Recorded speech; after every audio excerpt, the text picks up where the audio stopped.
In the winter of 1912, a family moved into a large house that had stood empty for a while. Within 3 days, the staff had decided the house was haunted and had agreed among themselves not to tell the mother. They kept that up for 3 months. What finally broke it was the children. One night while the parents were at the opera, the youngest boy woke screaming and ran through the hall. "Don't let that big fat man touch me." It took 2 women until 10 o'clock to calm him. The other boy slept through, but his face twitched all night as though someone were pinching him, and in the morning he was indignant with the governess. "You were sitting on top of me," he said, "and you were awfully heavy too." The next morning the nurse told the mother everything. Here is what she described. Footsteps. Regularly, after dark, the heavy tread of an old man walking slowly along the hallway on the floor above. She ran up more than once to catch whoever it was.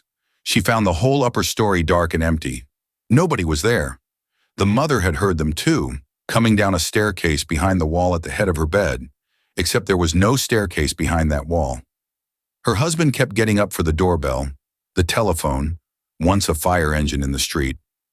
Every time, nothing. And it was not all at night, and not all of it was sound. One morning, the mother walked from the drawing room into the dining room and saw a woman at the far end, dark-haired, dressed in black, coming towards her. She kept walking to meet her. The woman vanished, and in her place was the mother's own reflection in a mirror, in a pale silk blouse. She laughed at herself and wondered how the light had played such a trick. It happened 3 times, and then the part that is hardest to dismiss. The servants, separately, none of them comparing notes, described the same thing happening in bed. Something creeping around the bed, and then over them, and then being unable to move. Not every night. Every second or third night. Never to all of them at once. The nurse woke to find a man and a woman sitting on the foot of her bed. The woman was young and dark and wore a large picture hat. She could not move. When she finally could, they faded. This is where a ghost story normally becomes unfalsifiable. It doesn't, because the family did something useful. They traced back the history of the house. The previous tenants had had exactly the same experiences. Some had seen figures creeping around their beds dressed in purple and white. Further back still, almost everyone who had lived there had been ill, under a doctor's care, and nothing definite was ever found wrong with them. That is not one hysterical household. That is 4 in a row independently reporting the same things in the same rooms. By any ordinary standard, that is what a haunted house is. On Saturday, the 18th of January, the husband's brother came to the house and said he thought they were all being poisoned. He had read years before about a family poisoned by gas who had suffered strange delusions.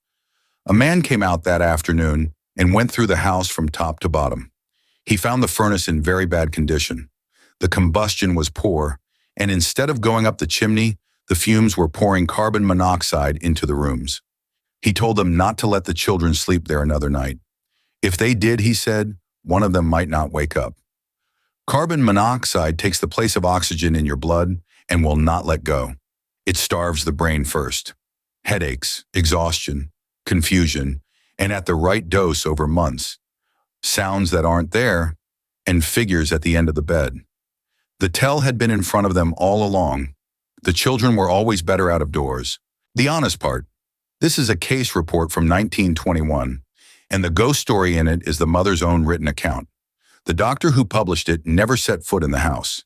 He was an eye specialist, and he was interested in what the gas does to the optic nerve. His own evidence came 4 years later, when he examined one of those boys and found a permanent blind spot near the center of his vision. That part is measured. The footsteps are testimony.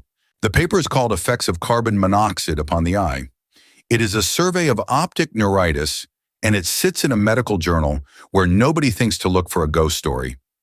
Its own summary line says the paper incidentally throws light on the origin of a story of a haunted house. 4 families heard the same footsteps in the same empty hallway. All of them were right about what they heard. None of them were right about why.